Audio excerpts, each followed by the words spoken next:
siempre tú serás, Señor.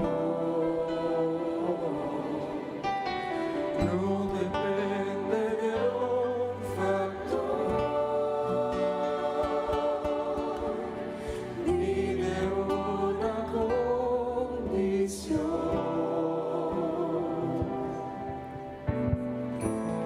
El verano, el invierno, que caiga el hombre en el suelo,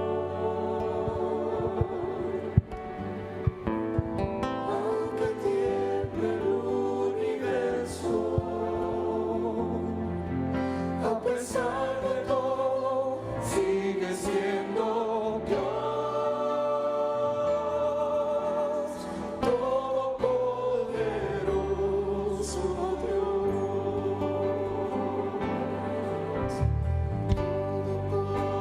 todopoderoso Dios. Siempre tú serás, Señor. No depende de un factor ni de una condición.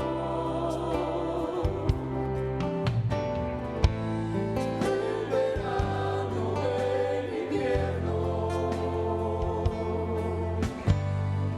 aunque caiga el hombre en el suelo, aunque tiemble el universo, a pesar de todo, sigue siendo Dios, todopoderoso Dios, siempre tú serás, Señor.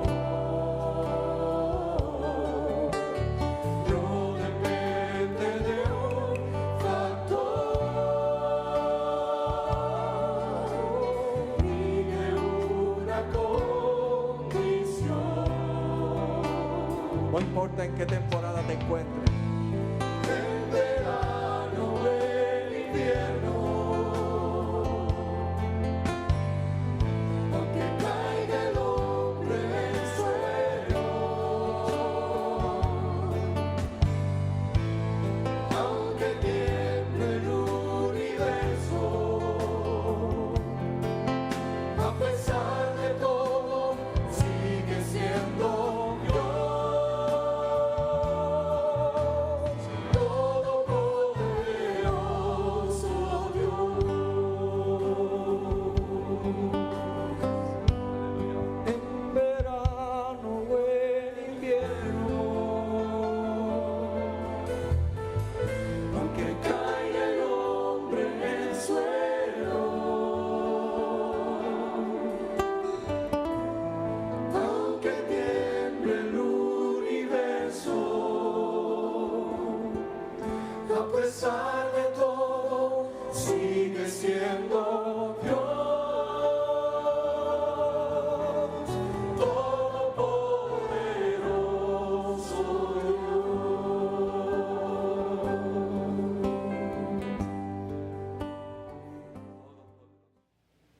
Bueno, hoy vamos a hablar de un tema bien interesante. Para mí ha sido tremendo prepararlo, fíjese, bien interesante.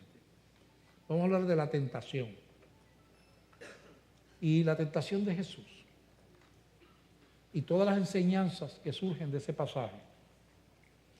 Que yo le pido que usted ponga atención, si tiene con qué escribir, pues puede ir haciendo un bosquejito. Voy a decir algunas cosas que vale la pena que usted las conserve y las repase, ¿verdad? Estrategias o enseñanzas de ese pasaje de Lucas capítulo 4, del 1 al 15, la tentación de Jesús. Nos ponemos de pie para leer la palabra, y no sin antes decir que Dios es bueno. Bueno es poco. Buenísimo. Buenísimo. Lucas 4, del 1 al 15. Pongamos atención. Jesús, lleno del Espíritu Santo, volvió del Jordán y fue llevado por el Espíritu al desierto por 40 días. Y era tentado por el diablo, y no comió nada en aquellos días, pasados los cuales tuvo hambre. Entonces el diablo le dijo: si eres hijo de Dios, di a esta piedra que se convierta en pan. Jesús respondiéndole dijo: escrito está, no solo de pan vivirá el hombre, sino de toda palabra de Dios. Y le llevó el diablo a un alto monte y le mostró en un momento todos los reinos de la tierra. Y le dijo el diablo: a ti te daré toda esta potestad y la gloria de ellos, porque a mí me ha sido entregada y a quien quiero la doy. Si tú postrado me adorares, todos serán tuyos. Respondiendo Jesús le dijo: vete de mí, Satanás, porque escrito está, al Señor tu Dios adorarás y a Él solo servirás. Y le llevó a Jerusalén.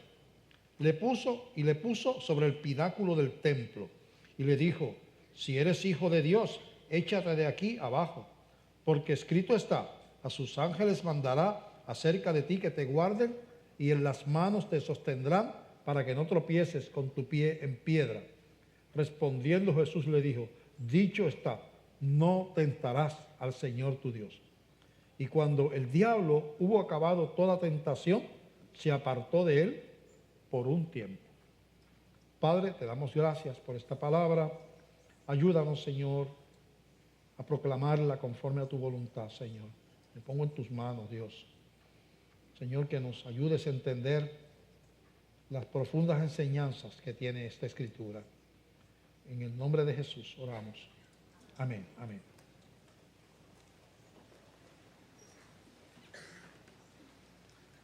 Vamos a ver algunas cosas sobre la tentación. Primero, la tentación tiene que haber sido narrada por Jesús mismo, porque él estaba solo.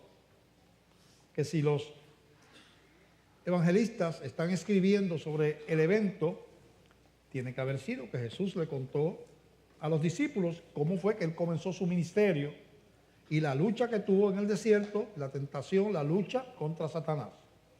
Así que si está plasmado en la Escritura, dado el caso que los discípulos no estaban allí, no hay duda de que la persona que narró el evento, lo que pasó en el desierto, fue Jesús mismo, ya que él estaba solo. Si eso fue así, entonces tiene que ser importante que los discípulos supieran esa lucha que hubo, esa confrontación entre Jesucristo y Satanás en el desierto. Es importante porque por algo Jesús la narró, ¿verdad? Y por algo está escrito aquí en la Biblia. Así que esa es la primera verdad. El que revela el evento es Jesús, porque más nadie estaba allí, nada más que él y el diablo, ¿verdad? Ok. Segundo, Jesús tenía que ir a la tentación como hombre. No podía ser como Dios. Porque Jesús representaba al segundo Adán. Y venía a hacer un proceso de sustitución del ser humano para deshacer las obras del diablo que habían ocurrido al principio de la creación. Y tenía que ir como hombre.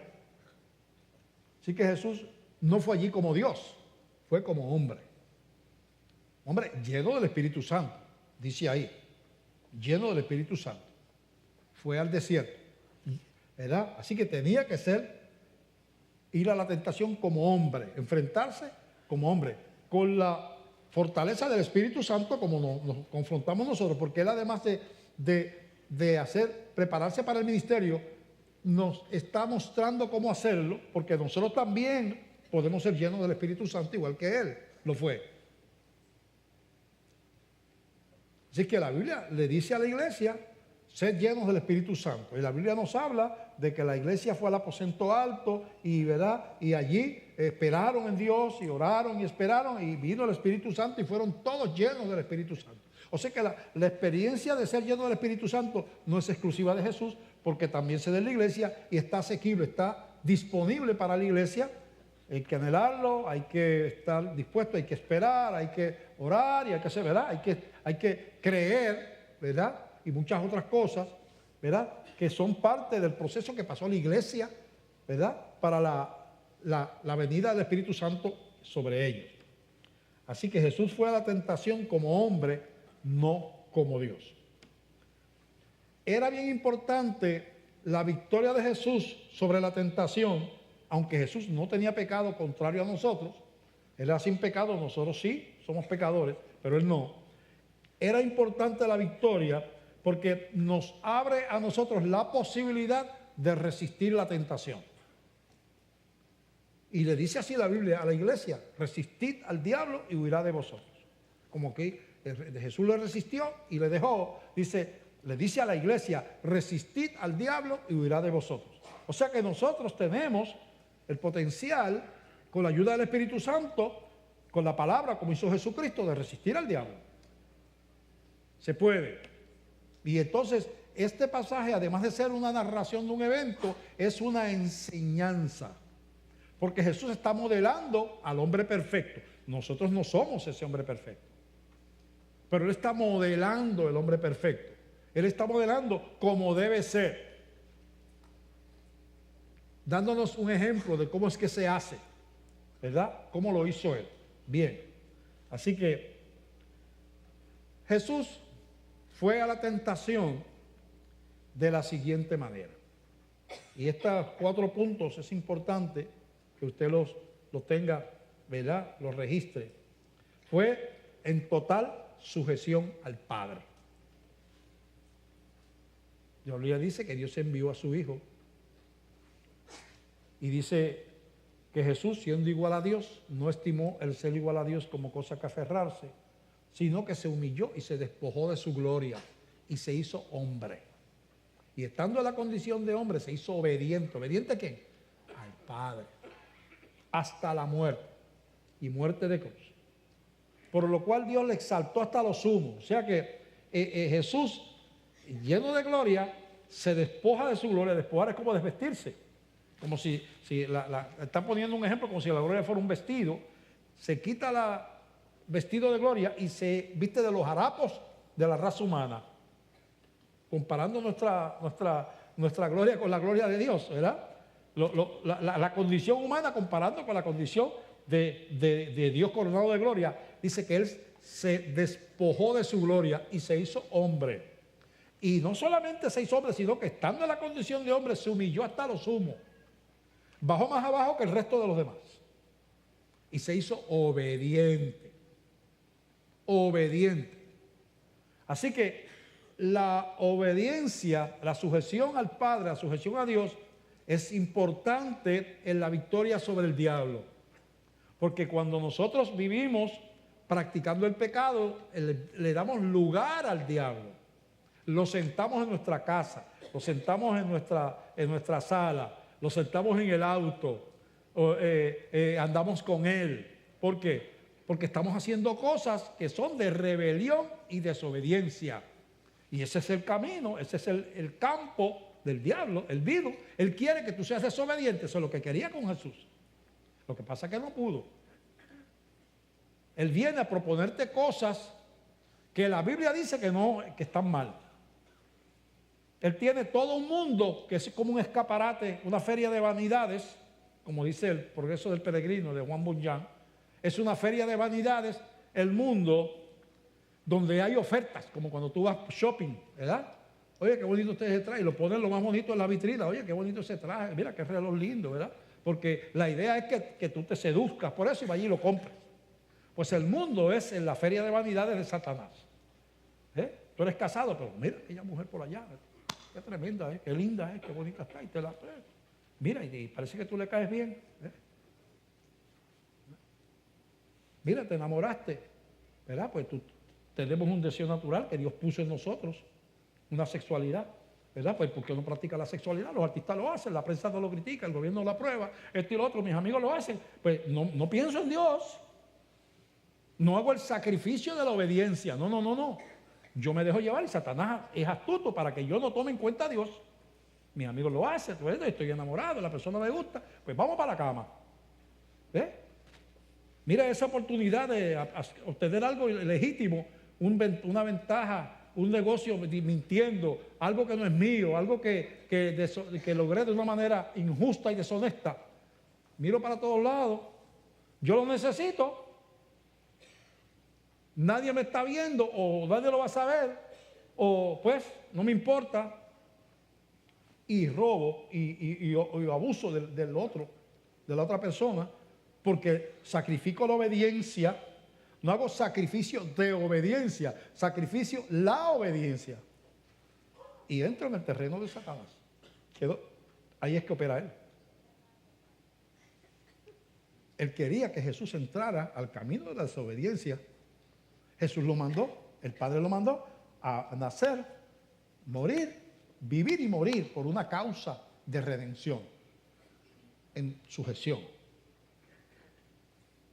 Satanás le dice, no tienes que morir, yo te voy a dar, tú vas a ser rey del mundo, pero yo te voy a dar el reino del mundo, todos los reinos van a ser tuyos. Si tú te colocas bajo mi autoridad, lo que le hizo al primer Adán, porque Jesucristo viene a ser el segundo Adán, dice la Biblia, él vino a deshacer, a romperla, a deshacer las obras del diablo, a romper lo que el primer Adán hizo, que nos separó de Dios. Jesús vino a restituir la relación, él viene a cambiar, a hacer al revés lo que el otro hizo, a hacer bien lo que el otro hizo mal.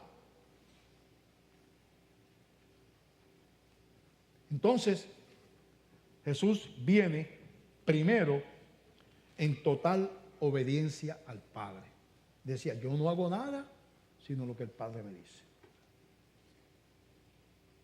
Y él era igual a Dios, pero se despojó de su gloria. Porque él no podía morir como Dios, él tenía que morir como hombre. Porque un hombre era el que había ofendido y un hombre era el que tenía que ir a la cruz. Segundo, vemos el versículo 1. Jesús, lleno del Espíritu Santo, volvió del Jordán. Jesús estaba lleno del Espíritu Santo. Las guerras contra Satanás la victoria es segura, segura. No digo a veces, segura, cuando estamos llenos del Espíritu Santo. Está derrotado. Está derrotado.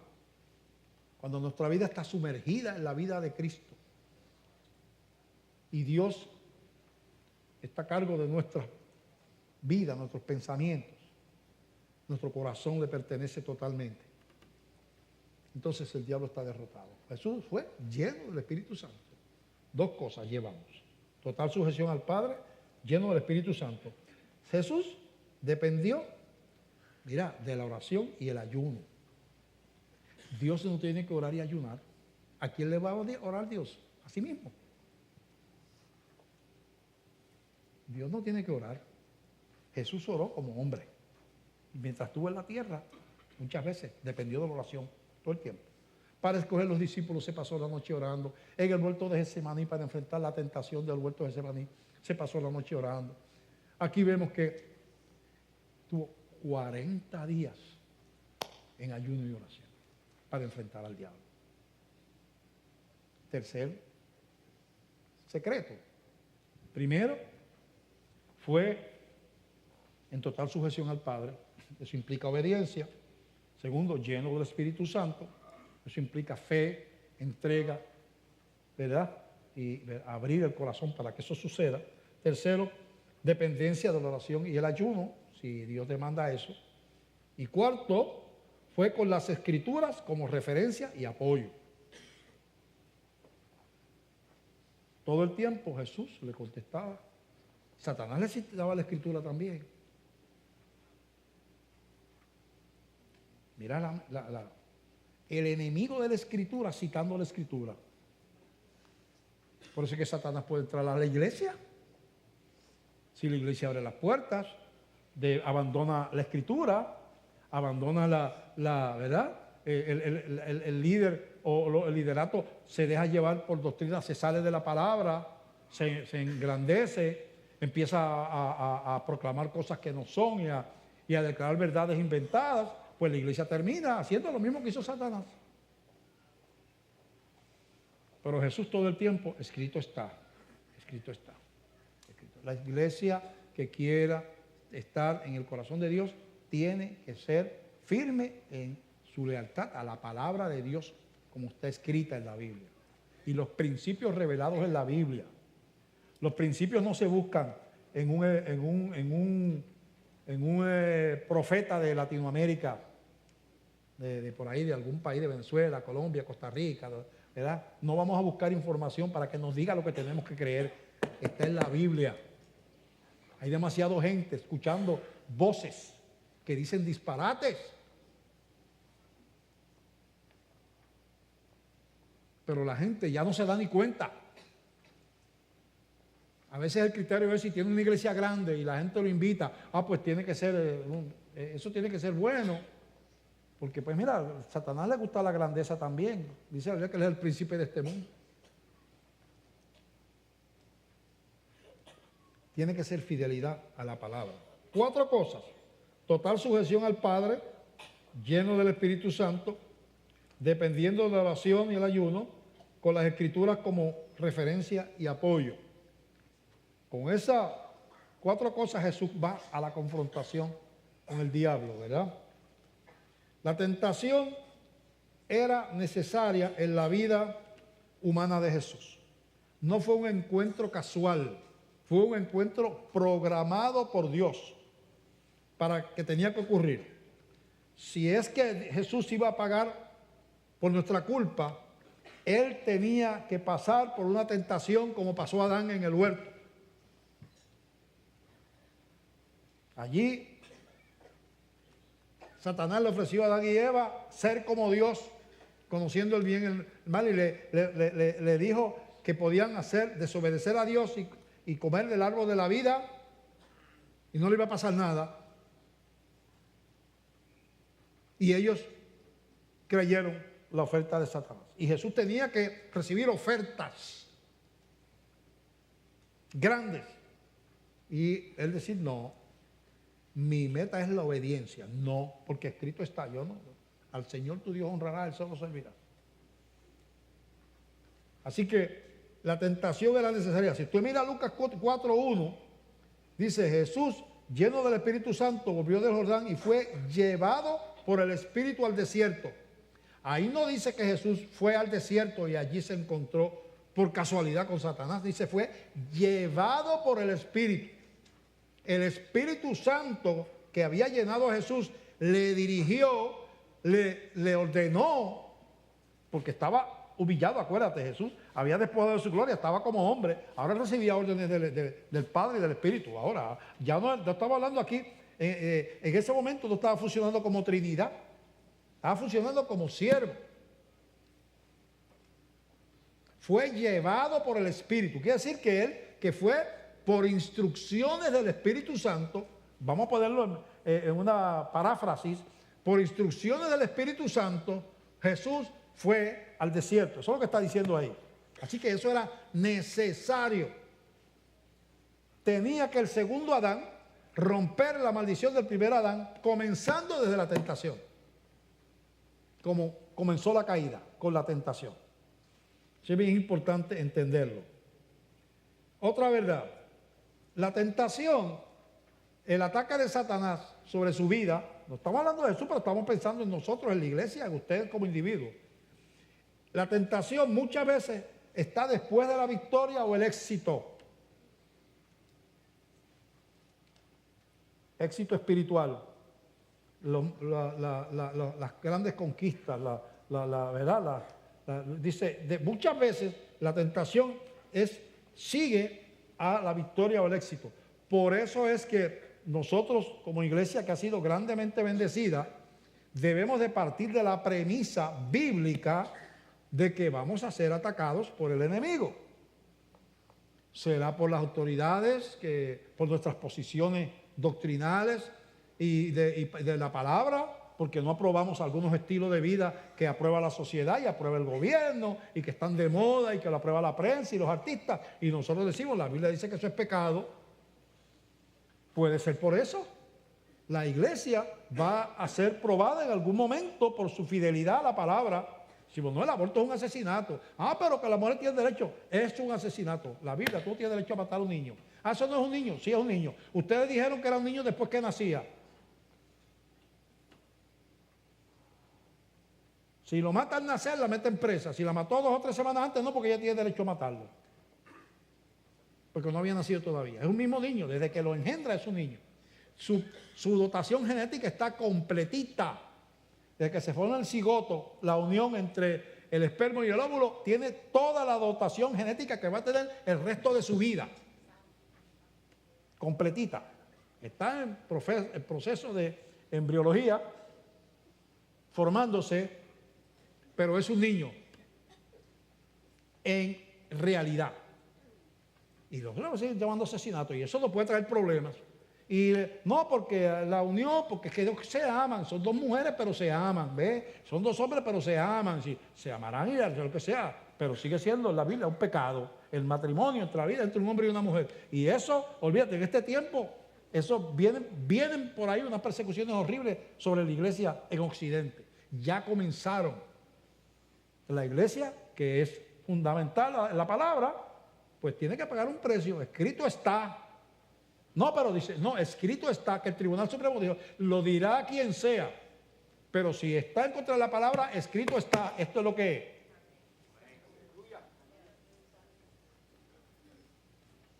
Que es importante después de la victoria. ¿Por qué yo digo eso? Mira el capítulo 3 del verso 21 al 22. Que es lo que antecede a lo del desierto. Después del bautismo de Jesús, inmediatamente viene lo del desierto. Hay un capítulo ahí de la genealogía de Cristo, pero eso no es un incidente. Eso es un repaso de los antecesores de Jesús. Pero el próximo incidente que está en Lucas, después del 21 y 22, es la tentación. Y dice así: aconteció que cuando todo el pueblo se bautizaba, también Jesús fue bautizado, y orando el cielo se abrió, y descendió el Espíritu Santo sobre él en forma corporal como paloma. Y vino una voz del cielo que decía: tú eres mi Hijo amado, en ti tengo complacencia. Está diciendo el Padre. Estaba la Trinidad, el Espíritu en forma de paloma, el Padre diciendo que Jesús era su Hijo amado, y Jesucristo en forma de hombre, que estaba siendo lleno del Espíritu Santo, bautizado por el Espíritu Santo de una manera visible y con una voz audible que la gente que oyó. La gente. Después de esa gran victoria de la investidura para ir a dar la batalla, de la magnífica experiencia del Espíritu descendiendo en forma de paloma y todas esas cosas hermosas, para el desierto. Ya terminamos con la unción y con la revestimiento del Espíritu. Vamos ahora a la confrontación.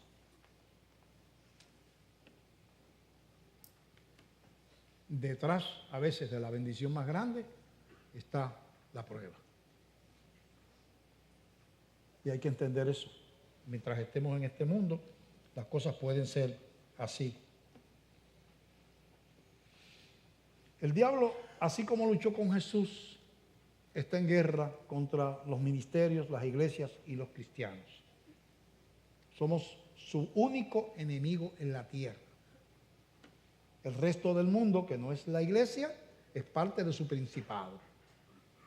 Escuche lo que estoy diciendo. Escuche lo que estoy diciendo. Lo único que va a sobrar de este mundo cuando venga la destrucción que viene y que está descrita en la Biblia es la iglesia. No porque las instituciones buenas, los orfanatos, los hospitales, la lucha contra el cáncer, la Cruz Roja, si no son cristianos, se queman. La Biblia nos dice, es que tú te puedes salvar, o eres de Cristo, o le das dinero al cáncer, o cuida a gente enferma, o le das dinero a los pobres. La Biblia dice que no es por obras. Dice la Biblia que Jesucristo dice, nadie puede venir al Padre si no es por mí. Dijo Jesús mismo, nadie puede venir al Padre si no es por mí. Tienes que entender estos conceptos con claridad. Tienes que entender estos conceptos con claridad. Entonces, lo que estamos diciendo en este momento es que los ministerios la iglesia y los cristianos debemos de saber que estamos en guerra, que nuestra lucha no es contra sangre y carne, sino contra principados, potestades, gobernadores de tinieblas, príncipes espirituales de maldad. Hay un mundo invisible que nosotros a veces no nos damos cuenta que nos rodea, que gobierna instituciones, gobiernos y naciones completas, instituciones civiles, comerciales, de comunicación, y bajo hilos invisibles, porque ese es su principado. Y aquí es el escenario donde se desarrolla la iglesia. No somos de aquí, dice la Biblia, pero estamos aquí. No somos del mundo, pero estamos en el mundo. No pertenecemos al mundo, pero estamos en el mundo. Y aquí se nos asigna un tiempo y un espacio en la historia para vivir, que debe ser de una manera que glorifique a Dios, que es lo que nos está enseñando Jesús ahí. Y tenemos que saber que en este mundo, en este espacio, hay una incursión desde el principio de esas potestades de las tinieblas y de un Satanás. Eso es así, eso es real. Eso no es un invento, eso no es de las películas de misterio. Es una realidad que está claramente revelada en la Biblia, ¿verdad? Y va a ser atacada el liderato de manera especial. Va a ser atacado el liderato, por ejemplo, con una oferta de complacencia. De complacencia. En vez de obediencia, la complacencia es lo contrario de la obediencia. En la obediencia tú haces inclusive lo que no te gustaría hacer. Jesús fue a la cruz y dice: Padre, ¿será posible que pase de mí esta copa? Pero no se haga mi voluntad, Señor, sino la tuya. O sea, Jesús iba a ser muy doloroso y vergonzoso a la cruz, pero se sometió. La obediencia implica hacer inclusive lo que no nos gustaría hacer y dejar de hacer lo que nos gustaría hacer. La complacencia es lo contrario. El liderato es atacado por la complacencia y el gusto personal de una manera terrible, especialmente en este tiempo. De muchas maneras. Tú eres el líder de la iglesia, el liderato, la iglesia está llena de mujeres. Mira, ¿por qué tú no puedes, entiendes?, extender tu mano? Algunas de ellas estarán dispuestas si tú lo intentas, o algunas de ellas hasta te mandan mensajes subliminales de que, ¿verdad?, tú no le caes mal. ¿Por qué tú no puedes? ¿Verdad? Acá escondidito por acá. ¿Ah? ¿Y cuánta gente no cae en eso? Con el dinero.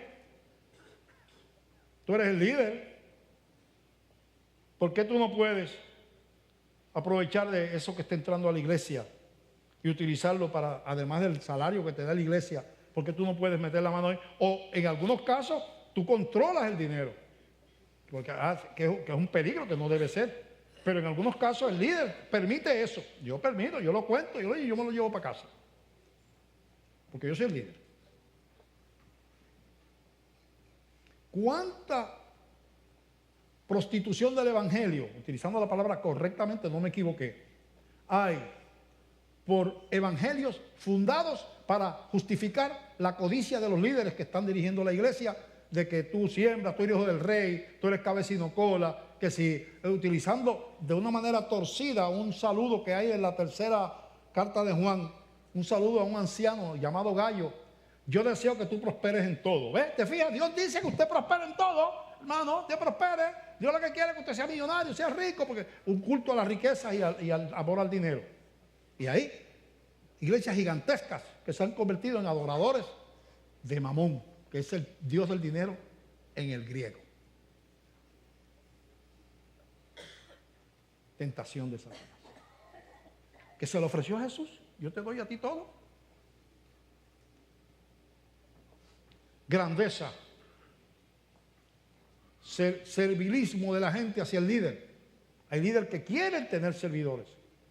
Andar con guardaespaldas, andar con, ¿verdad?, con personas acólitos que le están, ¿verdad? Cuando Jesús enseñó a los discípulos que Él le lavó los pies a los discípulos, digo, hagan ustedes lo mismo. El líder debe ser un lavador de pies, no buscando que le laven los pies a Él. Lo que enseñó Jesús es lavarle los pies a la gente. No es una ceremonia una vez al año, no sirve. Lávale a los pies a la gente todos los días.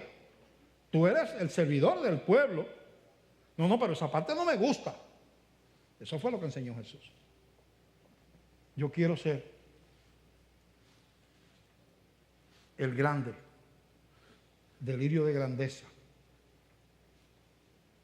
A veces en el lenguaje, manipulando a la gente, inventándome revelaciones, aparentando unciones, para que la gente me adore, me rinda culto.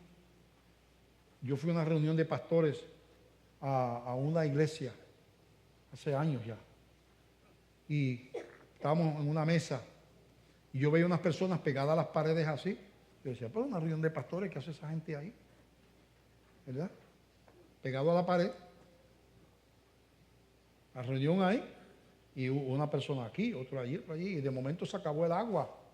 El pastor hizo, como parecía que estaba en la corte de Faraón. Y aquella gente vino a traernos agua. Ellos eran, como en el Antiguo Testamento hay escuderos, que es antibíblico traer escuderos para el Nuevo Testamento. Porque allá los reyes y los profetas y eso, había un sistema de casta y de esto, que Jesús eliminó todo eso. Pero ellos van y buscan algo por allá y tienen sirvientes en la iglesia. Faltaba que vinieran con una pluma y le empezaran a echar fresco. Una pluma de avestruz bien grande. ¿Pero qué es eso? Vamos a ser atacados los líderes por la complacencia, por el delirio de grandeza, por el deseo de reconocimiento y gloria. Y eso en la Biblia le llama pecado. Eso no es lo que enseñó Jesucristo. Pero está lleno el evangelio de eso en este tiempo. Hay gente que le habla más de dinero que de Cristo. Oía decir uno en estos días, que yo se lo dije a ustedes la semana pasada, creo que fue. Yo oía al predicador que decía que no, que eso es predicar a los pobres, a los ricos que hay que predicarles, son los que traen los billetes. A mí me da vergüenza eso. Oír una persona hablar así. Una persona que se llama líder, que se supone que habla la palabra de Cristo. Pero es que estamos ahí en el ataque de Satanás, como al principio. Estamos como al principio. La complacencia. Vamos a ver qué más dice aquí. La codicia, el amor al dinero, ¿verdad? El deseo de poder y la gloria personal. Lucas 4, volvemos a leer del 1, Lucas 4 del 1 al 13, que fue lo que leímos al principio. Vemos que Jesús lo que hizo fue obedecer, caminar hacia el Calvario. De ahí Jesucristo va. De ahí el próximo evento, cuando Él baja, si usted mira Lucas 4, cuando Jesús baja de allí, dice que el versículo 14, después del último que leímos, y Jesús volvió en el poder del Espíritu a Galilea y se difundió su fama por toda la tierra de alrededor y enseñaba en las sinagogas de ellos y era glorificado por todos. Y vino a Nazaret donde se había criado y en el día de reposo entró en la sinagoga conforme a su costumbre y se levantó a leer. Estaba empezando su ministerio después de la tentación. Dice que ahí bajó del desierto y ahí ese día comenzó a predicar. ¿Y qué dice él? El Espíritu del Señor está sobre mí, por cuanto me ha ungido, verso 18, para dar buenas nuevas a los pobres. Me ha enviado a sanar a los quebrantados de corazón, a pregonar libertad a los cautivos y vista a los ciegos. Cuando dice Jesucristo, dice, no, el Señor vino. Somos cabecino cola, hermano. Aquí no pueden haber pobres en Jerusalén, porque usted cuestiona que usted lo confía, si usted lo crea, usted lo decreta. Y Dios le hace rico, le va a dar caballo blanco con un carruaje de oro. Porque es que ustedes no tienen fe, porque si tuvieran fe, usted estaría... Pero porque eso fue el mensaje de Jesucristo. ¿Estamos predicando el evangelio del diablo?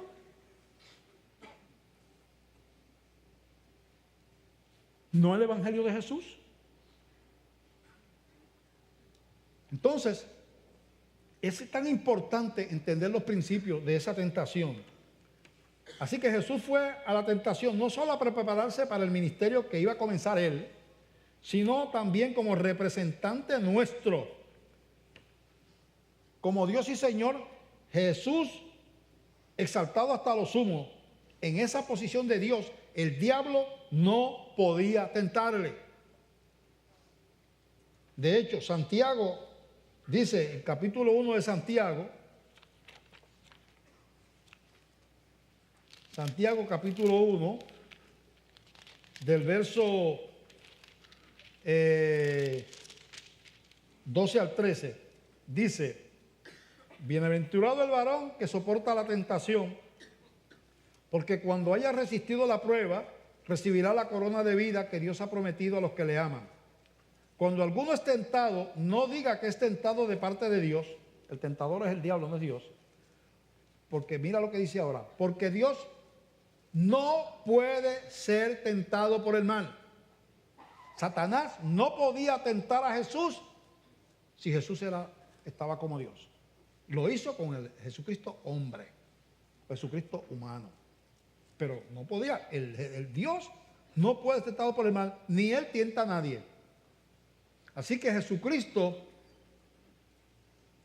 se despojó de su gloria para pasar por lo que teníamos, para romper la maldición de hombre caído que había venido sobre la humanidad por causa de Adán. Él tenía que ser el segundo Adán y pasar la tentación y no fallar como falló el otro.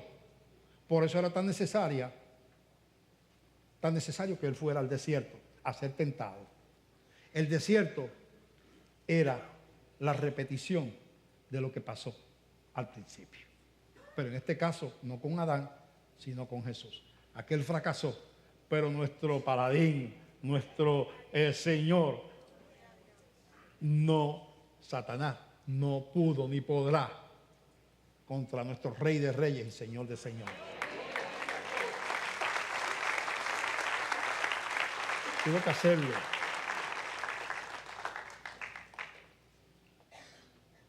Así que Dios va a permitir la tentación para ti, como la permitió con Jesús.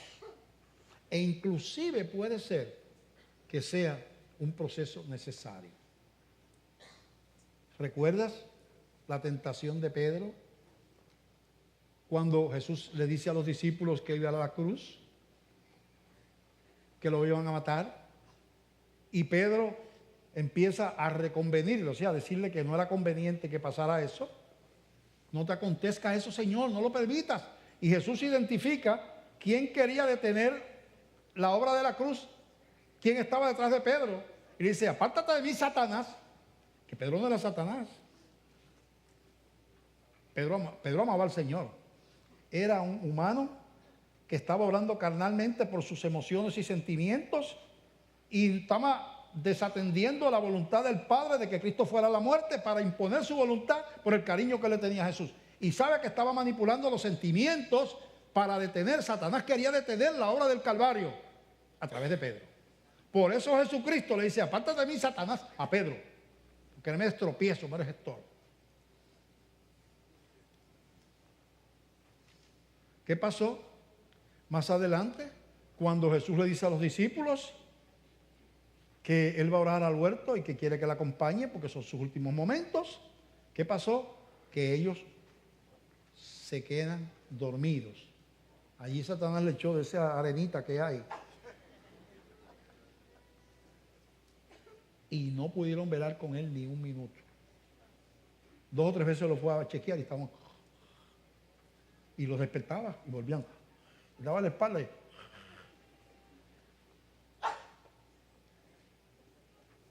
Aquella negación de Pedro, cuando dijo que no conocía a Jesús, cuando lo llevaron arrestado a Jesús y Pedro se fue detrás de él, y la gente que estaba allí, donde estaba Jesús, lo tenían preso, arrestado, ¿verdad? Para llevarlo a la cruz. Pedro le dice: ¿tú dónde vas con Jesucristo? Y dice: yo no sé quién es ese, yo no lo conozco. 3 veces lo niega. Tentado. La última vez, dice, lo negó con maldición. Quiere decir que Pedro, no dice la Biblia qué maldición fue. A lo mejor diría su mala palabra o algo allí. Le preguntaron por tercera vez si conocía a Jesús, dice, y lo negó con maldición. ¿Qué fue lo que dijo Pedro? La Biblia no lo pone. Pero lo negó. Cuando él mira a Jesucristo, después de negarlo, Jesús lo está mirando. Pedro, yo te lo dije que tú me ibas a negar. ¿Y sabe qué le decía a Pedro? No, te negarán esto, pero yo estoy dispuesto a morir contigo. Mentira. Le dio miedo. Pedro no conocía su propia humanidad. Por eso la arrogancia no es el camino de la conquista, es la humildad. Pedro fue arrogante. Y era necesario esa tentación. Pedro no podía ser el Pedro arrogante para que fuera apóstol. Tenía que negar a Cristo. El negar a Cristo era un requisito para ser un buen apóstol. Mira lo que estoy diciendo. El negar a Cristo era un requisito para ser un buen apóstol. Porque allí Pedro lloró amargamente. Lloró y se puso a llorar. Se dio cuenta de su arrogancia. Se dio cuenta de que él no podía depender de Pedro. Tenía que depender del Espíritu Santo.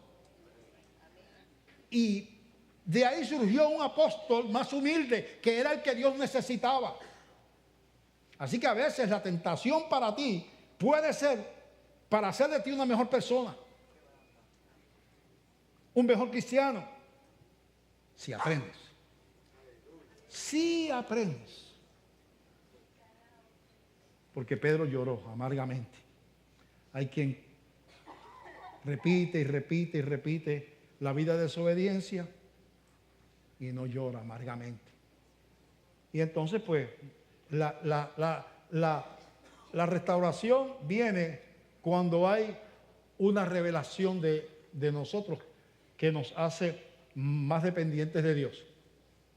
Entonces ganamos algo. Si seguimos siendo arrogantes, la tentación tiene que ser otra tentación más. Y otra, y otra, y otra, y otra, y otra prueba, y otra prueba, otra prueba, otra prueba, otra prueba. Porque como no aprendemos, tenemos que seguir pasando por diferentes pruebas. Por eso la Biblia dice en Primera de Pedro, capítulo 1, versos del 3 al 9, de que nosotros tenemos que ser tentados. Dice, bendito el Dios y Padre de nuestro Señor Jesucristo, que según su grande misericordia nos hizo renacer para una esperanza viva por la resurrección de Jesucristo de los muertos, para una herencia incorruptible, una herencia, la herencia que nos da Cristo no se corrompe, incontaminada, no se contamina, somos salvos. Dios nos ve en la posición cristiana, nos ve siempre limpios, inmarcesible, que no se marchita, reservada en los cielos para vosotros. Nuestra herencia está segura si somos cristianos. Aunque tengamos que recibir mucha disciplina, pero si te convertiste, tu herencia, esa herencia, está segura. Lo que sí que vas a pasar muchos problemas en la vida, porque vas a ser constantemente, vas a vivir bajo disciplina, ¿verdad? Que sois guardados por el poder de Dios mediante la fe, para alcanzar la salvación que está preparada para ser manifestada en el tiempo postrero. Somos guardados por el poder de Dios, mediante la fe, no por las obras, por la fe. En lo cual os alegráis, aunque ahora, mira lo que dice ahora, nos alegramos en la salvación, o si nos alegramos, aunque ahora, en este mundo, aunque ahora, por un poco de tiempo, si es necesario, tengamos que ser afligidos de diversas pruebas. Nos gozamos, sí nos gozamos. ¿Van a venir pruebas? Van a venir pruebas. Pero hay que enfrentarlas como en la sujeción al Padre, lleno del Espíritu Santo, la oración y el ayuno como instrumento de fortalecernos, con las Escrituras como referencia y apoyo. Y utilizando los mismos instrumentos que Jesús, vamos a vencer la prueba. Ok. Por último, vamos a hablar del significado del desierto. Aparece ahí que Jesús fue llevado al desierto. Hemos dicho que la tentación de Jesucristo viene a ser como un segundo Edén, donde el segundo Adán, como se le llama a Jesús, iba a enfrentar la tentación como la enfrentó el primer Adán allá al principio de la creación. Pero el Edén viene a ser la antítesis o lo contrario del desierto. El Edén representa el orden, la abundancia de naturaleza, lo exuberante de la naturaleza. Yo, por supuesto, no hemos estado allí, pero por lo que describe la Biblia, hermosas flores, animales, frutos, riachuelos, paz. El Edén dice que Dios, todo lo que hizo Dios al principio, todo era bueno. Un lugar ideal, los animales obedecían al hombre porque Dios le dio autoridad sobre ellos, cosa que se perdió. La naturaleza no estaba en rebelión, cosa que se perdió. No habían huracanes, no habían terremotos, era armonía, paz, como hacer todas las cosas. El desierto viene a ser, por lo tanto, lo contrario, es la carencia de vida, es la escasez, es la torturante del clima. Aquello es el clima perfecto, aquello es la naturaleza perfecta. Esto viene a ser la carencia de perfección, de abundancia, de mucha vida, del clima, el clima inhóspito, ¿verdad? Que tiene el desierto. Así que, así como Adán representa el fracaso y Cristo la victoria, y Cristo fue llevado a la prueba como Adán pasó la prueba al principio, también el desierto representa en la Biblia algo especial. Habla de, por ejemplo, Elías, cuando pasa la persecución de Jezabel, va al desierto a huir. Moisés sale de Egipto, ¿y dónde va? No va a Canaán. ¿A dónde? Antes de entrar a la tierra prometida, ¿a dónde entran los judíos? Al desierto. Y Dios le dice a los israelitas, yo os llevé al desierto. ¿Saben por qué yo los llevé al desierto 40 años? Para probar vuestra fe, para ver si podían guardar mis mandamientos, para ver si me amaban de verdad. En esos 40 años no tuvieron abundancia, pero yo les daba el maná. No había abundancia, no había que comer, pero yo lo sostenía. No había agua, pero yo le proveía agua sobrenaturalmente, hasta de las piedras salían agua. Cuando ustedes tenían sed. Yo estuve con ustedes allí, representado ahí. Yo estaba con ustedes allí. Los zapatos le duraron 40 años, porque allí no había para hacer zapatos, y no se le gastaron los zapatos. La ropa que salieron de Egipto es la misma que entraron 40 años después, ¿verdad? Porque allí no había cómo hacer ropa. Y no se le gastó la ropa, no se le gastaron los zapatos, porque yo lo sostenía en medio del desierto. Con la sed, sí había sed a veces, sí había la comida repetitiva, maná todos los días, pero yo lo sostenía. Y la Biblia nos enseña que esta vida terrenal es nuestro desierto. Tipológicamente, la tierra Canaán celestial no es como la de acá, que es terrenal. Tenemos una Canaán celestial, una tierra prometida celestial, una habitación prometida, donde no hay llanto, no hay dolor, no hay enfermedad, es la presencia, la paz de Dios y todas esas cosas. Pero hay que pasar por el desierto. Y en el desierto a veces habían serpientes ardientes, que es símbolo de Satanás también. Y en el desierto hubo luchas. Y muchos se rebelaron contra Dios en el desierto. Como hay gente que se rebela contra Dios en medio de las pruebas de este desierto que es el mundo. Y murmuran contra Dios, como murmuraron aquellos. Dios no es bueno porque mira, me pasó esto el huracán. No es bueno porque mira esto, la enfermedad, aquello, la condición económica. Y yo estoy en la iglesia, mira lo que me pasa. Si yo sé, yo no voy más. Porque no ven a Dios en la prueba. Dios estaba en el desierto igual. Estaba en el desierto y no estaba de la misma manera en Canaán. Dios no estaba con los pueblos que estaban donde había la abundancia de leche y de frutos, allí en Canaán. Dios estaba con el pueblo de Israel en el desierto. Así que Dios está contigo. No está en la abundancia de aquel millonario que no conoce a Cristo. Está contigo en tu pobreza. Pero lo importante es que Dios esté contigo. Hay que entender eso. Y Dios le dice a Moisés, yo les prometí que lo iba a llevar a la tierra prometida, pero este pueblo es pueblo rebelde. Y yo se lo prometí, allá hay abundancia, pero yo no voy con ustedes. Se quedaron sin un Dios. Entren allá, pero yo no voy. Y Moisés le dice, si tú no vas, yo me quedo contigo en el desierto. Eso es fe. Que coman ellos miel y leche y trigo y lo que quiera. Yo sigo con mi maná todos los días hasta que me muera, porque lo que anhelo, mi alimento es tu presencia, Señor. Eso es lo que yo quiero.